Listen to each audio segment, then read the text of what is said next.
update ng bayan, maasahan anumang panahon. Magandang oras po sa ating lahat. Narito ang update sa lagay ng panahon ngayon at sa susunod na 24 oras. Sa kasalukuyan ay patuloy na umiiral ang southwest monsoon o habagat at nakakaapekto ngayon ito sa bahagi ng Batanes at Babuyan Islands.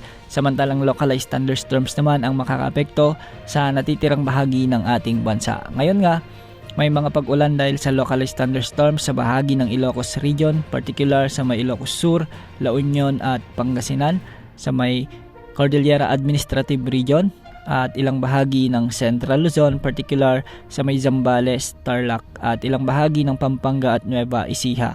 May mga pag-ulan din sa may southern portion ng Cagayan Valley, sa may Aurora at ilang bahagi ng Isabela. May mga pag-ulan din dahil sa mga localized thunderstorms sa ilang bahagi ng Bicol Region, sa may Metro Manila, sa may Western Visayas, sa may Zamboanga Peninsula, ilang bahagi ng Soc-Sargen at Bangsamoro Region at ilang bahagi ng Davao Region. Dulot pa rin ito ng mga umiiral na localized thunderstorms. Samantala, si Bagyong Ampil naman ay inaasahang dadaplis o lalapit sa southern portion ng Japan.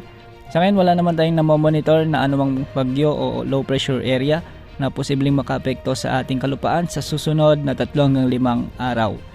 Wala ring nakatas na gale warning sa mga karagatang sakop ng ating bansa. Bukas, asahan pa rin ang pag-iral ng mahinang habagat sa may extreme northern Luzon. Samantalang localized thunderstorms naman ang iiral sa natitirang bahagi ng ating bansa. Sa mga susunod na araw ay posibleng humina o mawala na pansamantala ang umiiral na habagat sa bansa. Yan ang update sa lagay ng panahon. Ito po ang weather update ng bayan, maasahan anumang panahon.